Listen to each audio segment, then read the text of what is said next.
a city, tucked away on a street lined with shops and cafes.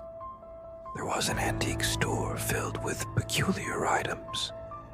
Among them was a mirror with a tarnished silver frame leaning against the wall in the dimly lit corner of the store. The glass was slightly fogged, as if the spirits of countless stories lingered just behind its surface.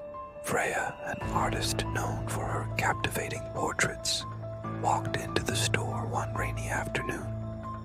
Her eyes, which usually sparkled with mirth, were clouded with a pensive mood. She had come seeking inspiration, a muse to ignite her creativity, which had been dormant for weeks. As she moved through the maze of antiques, her gaze fell upon the mirror. It was as though the glass had been placed there just for her, beckoning with an enigmatic allure.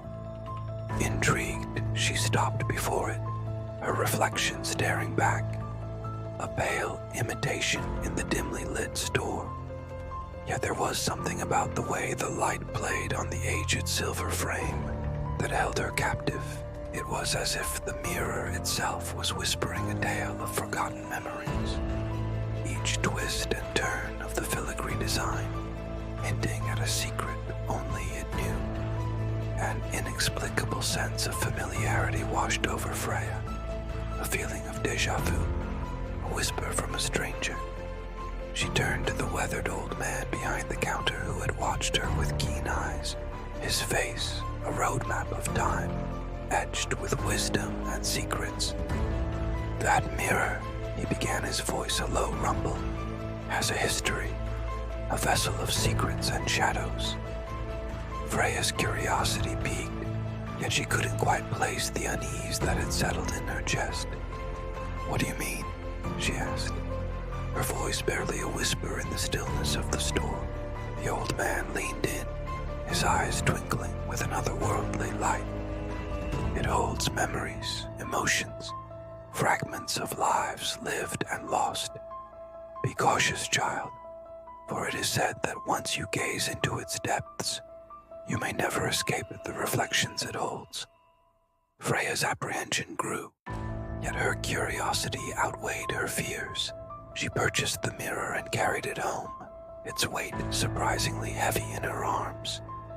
Back in her studio, surrounded by the familiar clutter of her art supplies, Freya placed the mirror on an easel. It seemed to fit perfectly, as if it had always been meant to be there. Days passed in a blur of activity. Freya, absorbed in her work, would steal glances at her reflection, a habit she had developed over the years. But this time it was different. In the depths of her reflection, she saw not just a mimicry of her movements, but a strange intensity, as if her double were watching her with an awareness that sent shivers down her spine. The feeling intensified as the sun dipped below the horizon, casting long shadows across her studio floor. When the light faded, the shadows deepened, twisting and turning around her, forming a silent audience to her unease.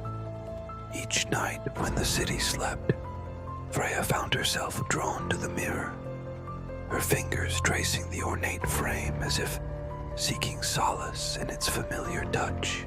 But the comfort she once found in its depths had vanished, replaced by a growing dread. The reflection stared back, no longer a passive image, but a living, breathing entity with a will of its own. Its gaze was unwavering, penetrating, as if it were observing her every move, dissecting her actions and reactions. Subtle changes in its expression flickered across the glass.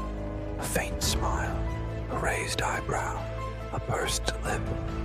These subtle cues mimicked her own, yet there was always something subtly different, a distortion that hinted at an underlying menace. Freya couldn't help but lean closer, desperate to decipher the enigma before her, to unravel the mystery that bound her to the mirror. But the closer she looked, the more the unease grew, coiling in her stomach like a venomous snake. Then came the night when the storm raged outside, mirroring the turmoil in Freya's heart. As lightning flashed, illuminating the tormented landscape, she saw it. The distortion in her reflection rippled across the glass, taking shape, its smile, not a reflection of her own, but a cruel, mocking grin that sent chills down her spine. In that instant, the truth dawned on her. The mirror was not merely reflecting her, but feeding on her, growing stronger with each passing moment. It was a portal, a gateway to a realm where darkness thrived, where her deepest fears and darkest desires took physical form. With a newfound sense of urgency, Freya stumbled back, knocking over her chair in the struggle to put some distance between herself and the mirror. But it was too late. The image in the glass had taken root in her mind, and there was no escaping its clutches.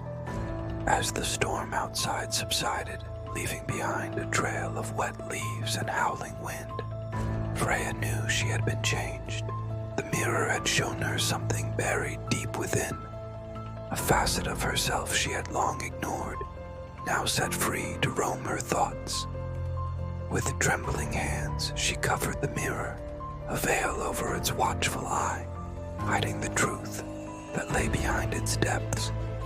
The mirror remained in her studio, a silent testament to the darkness that lurked within, and sometimes when the light hit the glass just right, she could have sworn she saw a faint smile playing on the lips of the figure trapped within.